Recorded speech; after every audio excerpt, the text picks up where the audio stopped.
চাঁদা কালেকশন করে বিভিন্নভাবে কিছু কিছু সহযোগিতা করার চেষ্টা করি, কিন্তু দিস ইজ নট ইনাফ। এখান থেকে যদি আন্দোলন আপনাদের সংগঠিতভাবে ঐক্যবদ্ধভাবে, যেটা বলা হয়েছে মুসলিম বলছে, it has to be in an United front, বিভিন্ন দলমত নির্বিশেষে সবার। আমরা যখন আলী মাদ্রাসায় পড়তাম, আমাদের উস্তাদরা ম্যাক্সিমাম ওনারা দেওবন্দের তরিকার লোকজন ছিলেন।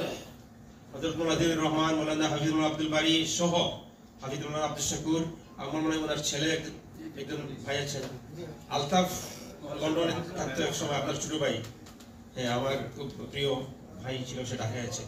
যাই হোক, আমাদের এই সমস্ত উস্তাদরা অনেকেই ইসলামী আন্দোলনের সংগঠনের বিরোধিতা করতেন, কিন্তু ওনাদের সাথে আমাদের সম্পর্ক অত্যন্ত ঘনিষ্ঠ ছিল। আমরা চেষ্টা করতাম ওনাদের সাথে ইলম নেওয়ার জন্য। আমি এই জন্য বলবো যে আমরা যেভাবে আছি, যার অবস্থান থেকে এই আলিয়া মাদ্রাসার এই দুরবস্থা থেকে যাতে আমরা উত্তরণ করতে পারি।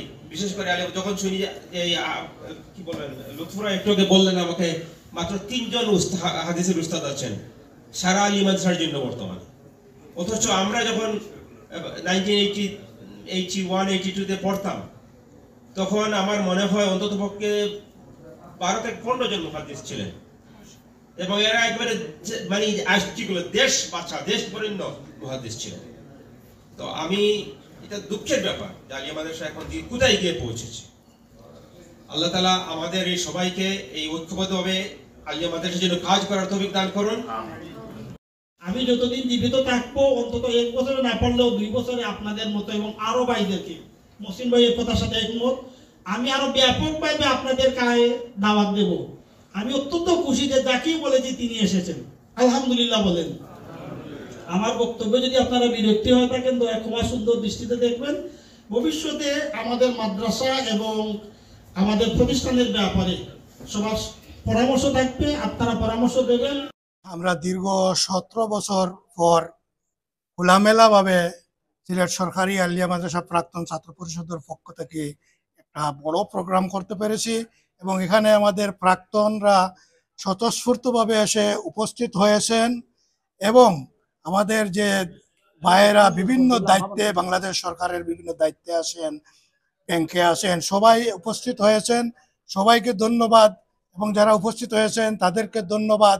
বিশেষ করে আজকের প্রোগ্রাম যারা স্পন্সর করেছেন, যারা অর্থ দিয়ে সাকসেসফুল করেছেন, আমার ছোট ভাই হাবিবুর রহমান এবং আহমদ আব্দুল মালিক ভাই, তাদেরকে বিশেষ করে ধন্যবাদ। এবং ল কলেজের প্রিন্সিপাল, আমার বন্ধু, আমার ক্লাসমেট ভাই সৈয়দ মহসিন অ্যাডভোকেট, তাকেও ধন্যবাদ। মানে আসলে খুবই আনন্দিত আজকের এই অনুষ্ঠানে উপস্থিত হতে পারে, নিজেকে সৌভাগ্যবান মনে করতেছি।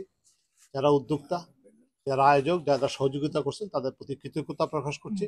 আমরা আগামী দিন তাদের সাথে সম্পৃক্ত থেকে আলিয়া মাদ্রাসা কল্যাণে কাজ করার সুযোগ হবে, এই প্রত্যাশা ব্যক্ত করে পাশে থাকার প্রতিশ্রুতি দিচ্ছি। ছাত্র জীবনের অনেক স্মৃতি মনে হয়েছে, অনেকে দীর্ঘ 30 বছর পরে অনেকের সাথে দেখা হয়েছে।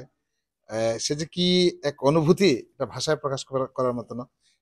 অনেক আমাদের ছাত্র আছে, স্টুডেন্ট, তারা দুনিয়া থেকে চলে গেছে। অনেকের সাথে দীর্ঘদিন পরে দেখা হয়েছে। অনেক জ্ঞানী গুণী আমাদের মধ্য থেকে বের হয়েছেন।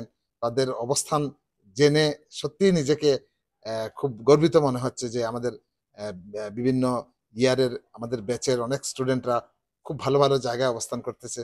এবং বিশেষ করে যেহেতু আমি এই আলিয়া মাদ্রাসার স্টুডেন্ট ছিলাম, আমি চাইবো যে এই মাদ্রাসার উন্নয়ন হোক, এবং মাদ্রাসার উন্নয়নের জন্য যত ধরনের সার্বিক সহযোগিতা প্রয়োজন আমরা আমাদের প্রত্যেকের অবস্থান থেকে করবো ইনশাল্লাহ। আপনারা যেটা আশা করছেন আমার উপরে, আমি চেষ্টা করবো, অনুসন্ধানের চেষ্টা করছিও। এই প্রিন্সিপালকে আমি বলছি, আসলে কি বলবো ভাই, কোরআনের একটা আয়াত আছে,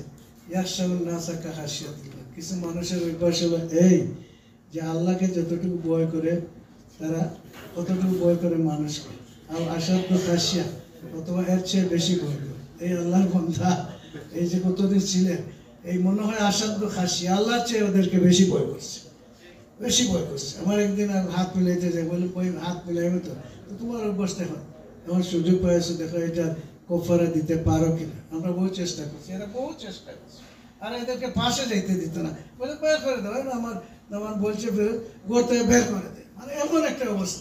আমার সাথে উনি প্রত্যেক দিনকে বসতো, উনি চিকিৎসা নিছে, বলছে হাবিব ভাই আমি তো প্রফেশনাল পয়সা নাই, আমাকে ফ্রি করে দেয়। প্রায় ফ্রি করে আমি দিয়েছি। এরপরে কিন্তু একদিন ফাড়াও পারে নাই। যখন এখানে আলিয়া মাদ্রাসার প্রিন্সিপাল হয়েছে, আমি অনেকদিন বললাম আসো গফসর, একদিন ফাড়াও পারে নাই। এই জন্য সৎ, যোগ্য এবং ক্ষুদাবেরী লোকদের আমরা সব জায়গায় বসাতে পারি, ইনশাআল্লাহ বাংলাদেশের চেহারা পরিবর্তন হয়ে যাবে।